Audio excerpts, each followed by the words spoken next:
আসসালামু আলাইকুম। আমি মোহাম্মদ ফরহাদ হোসেন। গতকালকে একটা পোস্ট করেছিলাম যে আমার ফেসবুকের পলিসি ইস্যু থেকে আনঅরিজিনাল কন্টেন্ট এবং ইন্টেলেকচুয়াল কন্টেন্ট যে পলিসি ইস্যুটা ছিল সেটা চলে গিয়েছে।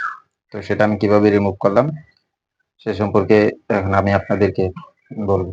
আপনার প্রোফাইলে এই আনঅরিজিনাল কন্টেন্ট ইস্যু বা ইন্টেলেকচুয়াল বা এরকম যে ইস্যুগুলো আছে সেগুলো আপনি কোথায় এবং কিভাবে দেখবেন?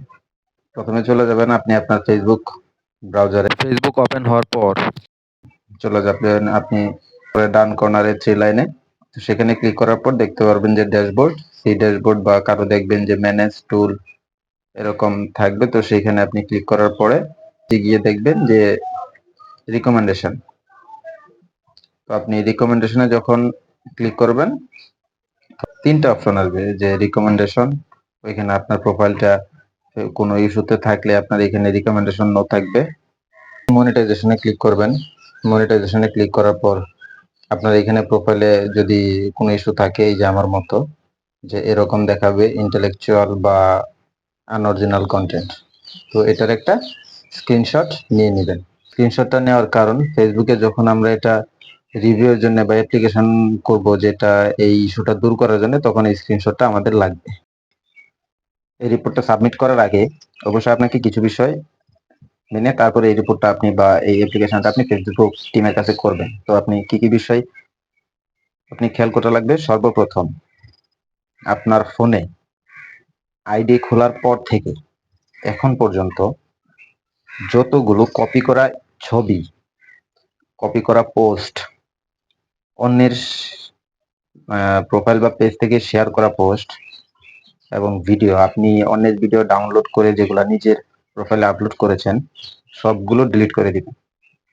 ডিলিট করে দেওয়ার পর তারপরে সেখান থেকে অ্যাপ্লিকেশন করবেন, তাহলে কাজ করবে। নতুবা আপনি যতই অ্যাপ্লিকেশন করেন আপনার ইস্যু রিমুভ হবে না।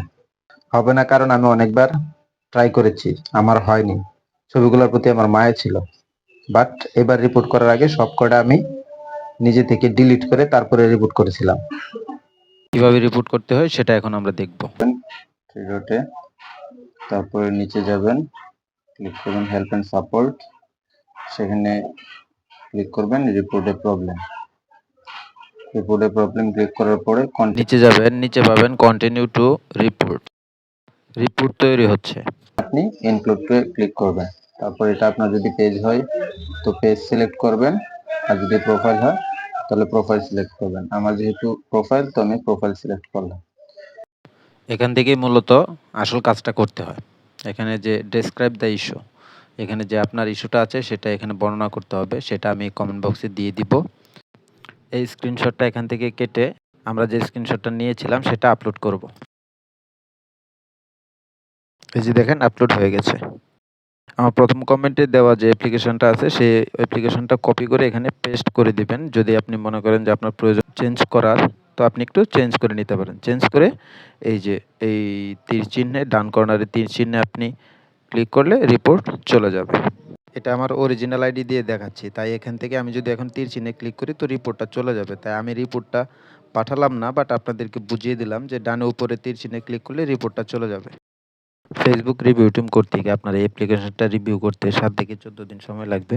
তো সেই 7 থেকে 14 দিন আপনি একটু অপেক্ষা করেন। আমি রিপোর্ট করার 7 দিনের পরেই আমার ইস্যুটা চলে যায়।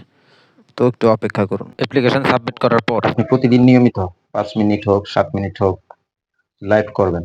আপনি ক্যামেরার সামনে কথা বলতে পারেন না, আমার মতো বোবা হয়ে থাকবেন, কোনো কিছু বলা লাগবে না, জাস্ট ক্যামেরার সামনে আপনি আপনার ফেসটা ফোকাস করবেন। ফেসটাকে একবারে আপনার ডিসপ্লে মিডিলে থাকে এরকম অবস্থায় আপনি লাইভ করতে থাকবেন। কিছু বলতে পারলে পারবেন, না পারলে নাই, বলার দরকার নাই।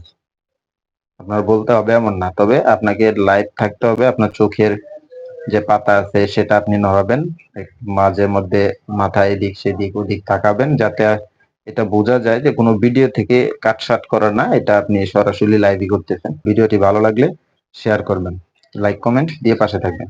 আল্লাহ হাফেজ।